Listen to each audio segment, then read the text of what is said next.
एक बार की बात थी। दो आदमी गौतम बुद्ध के पास पहुँचे और कहा, गुरुजी, मुझे एक बहुत बड़ी बिल्डिंग खरीदनी है। क्योंकि वे दोनों आपस में लड़ रहे थे। वे कह रहे थे कि पहले हम खरीदेंगे और दूसरा कह रहा था मैं खरीदूंगा। फिर दोनों की बात सुनकर गौतम बुद्ध मुस्कुराए और कहा, जो 10 दिन तक सबसे ज़्यादा योग करेगा उसी को ये बिल्डिंग मिलेगी। तो दोनों गुरुदेव की बात सुनकर अपने अपने घर चले जाते हैं और दोनों बहुत ही ज़्यादा मन लगाकर योग करते हैं 10 दिन तक।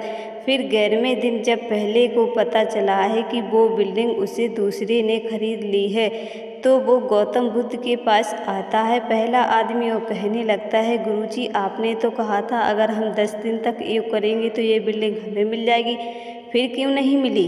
फिर 10 दिन बाद पता चला कि वो बिल्डिंग गिर गई।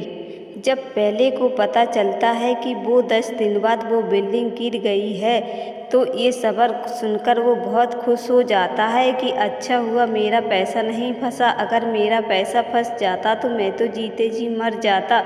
फिर वो भागते भागते फिर से गौतम बुद्ध के पास जाता है और कहने लगता है, गुरुजी, मुझे माफ़ कर दो। मैंने आपको कितना बुरा भला कहा है, क्योंकि आपने मुझे 10 दिन का योग करने को बताया था। लेकिन जब मैंने 10 दिन योग किया, फिर मुझे योग करने के बाद वो बिल्डिंग नहीं मिली, तो मैंने आपको बहुत बुरा भला कहा था। लेकिन अब समझ में आया कि मुझे वो बिल्डिंग क्यों नहीं मिली और 10 दिन का योग करने से मुझे क्या लाभ हुआ है। अब दोस्तों आपको समझ में आई, क्योंकि गौतम बुद्ध ने जो 10 दिन का योग बताया था पहले और दूसरे को, लेकिन वो बिल्डिंग दूसरे ने खरीद ली थी। क्योंकि पहले को बहुत गुस्सा आया था कि वो दूसरे ने बिल्डिंग क्यों खरीद ली, क्योंकि वो पहला खरीदना चाहता था।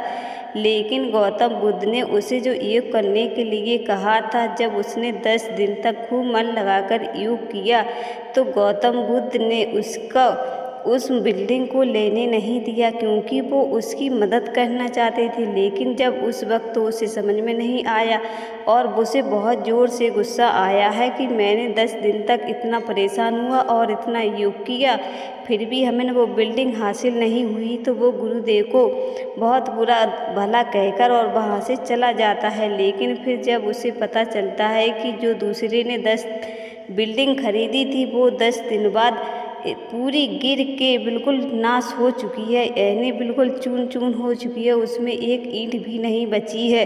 फिर ये देखकर घबरा जाता है और दौड़ते दौड़ते गुरु के पास पहुंचता, कहते लगता है, गुरुजी, मुझे माफ़ कर दो।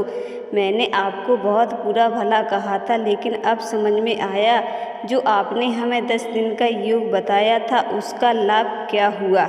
क्योंकि अगर आप हमें ऐसा नहीं करने के लिए कहते तो हम वो ज़बरदस्ती कुछ पैसे लगाकर उस बिल्डिंग को खरीद तो लेते, लेकिन हमारा बहुत नुकसान हो जाता।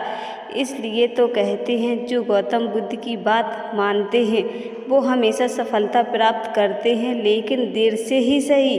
हाल में फ़िलहाल आपको ऐसा लगेगा कि हमारे साथ धोखा हुआ है, लेकिन 2, 4, 10 दिन बाद या महीना भर या 6 महीने बाद जब आपको पता चलेगा कि हमारे साथ क्या होने वाला था और अब हमारे साथ वो बुरा वक्त नहीं आया है। इसलिए तो कहते हैं दोस्तों, हमेशा भगवान को कभी कभी बुरा नहीं समझना चाहिए, क्योंकि पता नहीं भगवान हमें किस बुरे वक्त से बचा रहे थे, लेकिन हम वो बुरा वक्त नहीं देख पा रहे थे और उन्हें इतना बुरा भला कह देते हैं। लेकिन वो हंसते हंसते हमारी सारी बातें कबूल कर लेते हैं, लेकिन फिर भी वे हमेशा हमारा साथ देते हैं। तो दोस्तों आपको इस कहानी से क्या सीख मिली?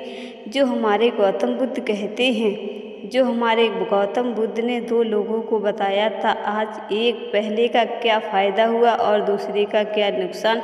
दोस्तों अगर आपको हमारी ये वीडियो अच्छी लगी तो प्लीज़ हमारे चैनल को लाइक और सब्सक्राइब करें और कमेंट करके ज़रूर बताएं। फिर मिलते हैं नेक्स्ट वीडियो में, तब तक के लिए धन्यवाद।